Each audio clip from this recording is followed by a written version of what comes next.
Well, that sucked. What's up, everyone, and welcome back to another video of Sports Talk Buffalo. Coming into the Monday Night Football game, the Buffalo Bills were absolutely rolling on all sides of the football, offense, defense, and special teams. They were number one in the league in offense. They were number one in the league in defense. They were the best team in turnover differential. All signs pointed to another Buffalo Bills win. And the Titans came into this game having a very up and down season, having bad losses to the Cardinals and to the New York Jets. And again, it looked like all things pointed to a Buffalo Bills win. However, that is just not the way the Bills and Bills Mafia expected it to go. And the Bills dropped to 4-2 on the season. Now let's start talking about this game. We're going to start talking about defense and what went wrong on defense. Now, coming into this game, the defense was allowing a ridiculously low 11.4 points per game.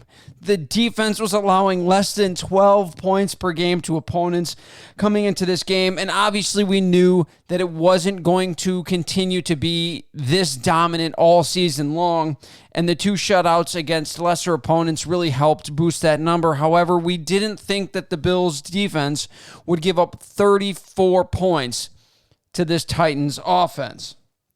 They did start the game well, however. They forced a punt, they forced a turnover, an INT, and it looked like the Buffalo Bills were going to continue to dominate on both sides of the ball as they did for the previous 4 games. However, it did not last long as the Titans then scored on 6 of their next 8 drives. The 2 drives that they didn't score on were a 1-play, 6-yard run to end the half and a kneel down to end the game for the Buffalo Bills. There were 6 drives that the Titans were trying to score that the Buffalo Bills simply could not stop them.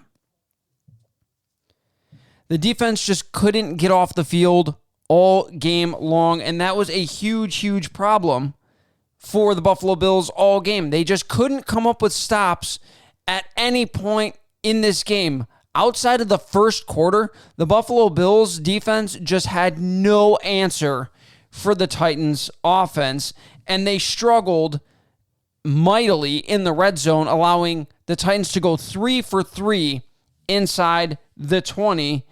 And I know that a lot of people think that there was some positives to this game. It looked like the Bills defense couldn't contain Derrick Henry.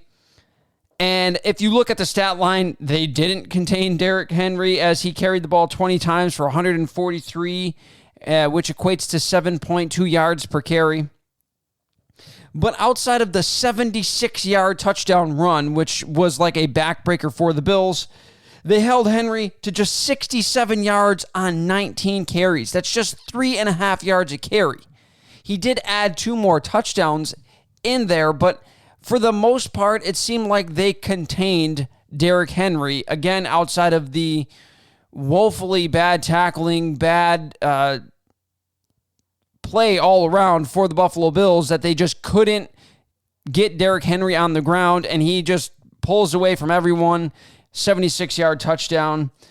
The biggest problem was that there was absolutely no pass rush for the Buffalo Bills. There was none, 0, zip, zilch pass rush for the Buffalo Bills. They had no sacks in this game, and they only registered 2 quarterback hits in this game. And I know coming into the game, your game plan is to not stop Ryan Tannehill. That's not somebody that you are incredibly worried about. However, you have to have some sort of pressure in this game. Otherwise, when you get in critical downs and distances, he can stand back there all day and pick you apart. And there was just really nothing the Buffalo Bills could do about it. As again, Ryan Tannehill was just comfortable in that pocket pretty much all game long. And it makes you ask the question, why would you sit both Boogie Basham and A.J. Epinesa? Now, Basham, I believe he's got at least one or two sacks on the season. And A.J. Epinesa, although he doesn't have any sacks on this season, has been an absolute monster in the downs that he has played in creating pressure. He doesn't have a lot of QB hits, but he gets in the backfield. He disrupts it. He forces the play to, he forces kind of the quarterback to go outside of the scheme and have to make a play with his feet and roll around outside the pocket and things like that. And there was none of that in this game because the Bills, our defensive line just got manhandled all game long, and it was just an absolutely pathetic effort by the Buffalo Bills defense in this game. Now you go ahead to the offense. Now the offense played pretty well. However, they only went 2-5 in the red zone, and that is a huge problem for the Buffalo Bills and has been a huge problem for the Bills in recent memory. Last year, they were only 61.8% for the season in the red zone. The year before that, when they went 10-6, they were only 56% in the red zone. So the Buffalo Bills have a problem with Brian Daboll getting into the end zone when they are inside the 20.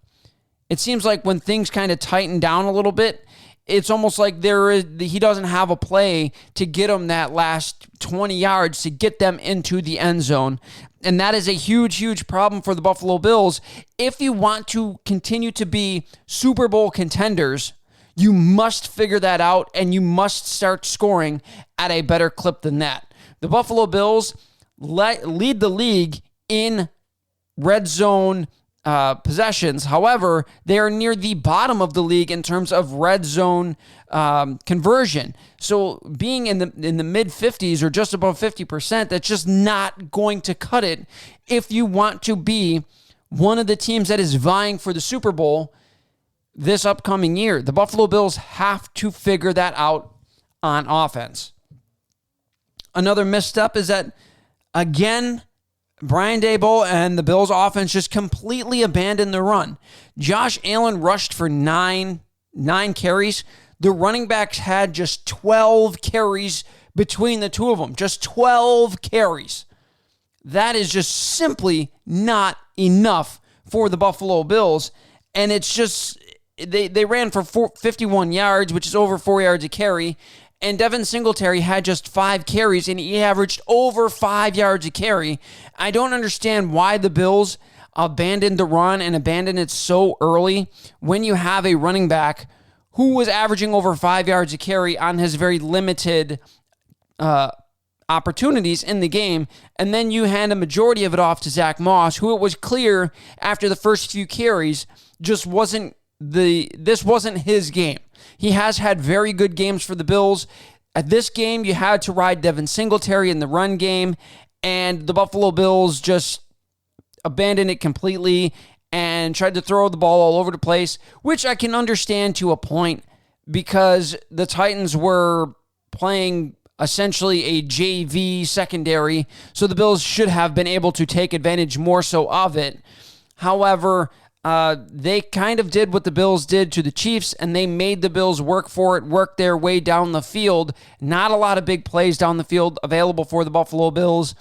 But again, you have to be able to run the ball in this league because it sets up so many different things, so many misdirections and play calls for the Buffalo Bills to be able to have a more open playbook. It gives the wide receivers more open. It can help you down in the red zone. All of those things are must-haves if you want to be Super Bowl contenders. Now let's talk about the end of the game.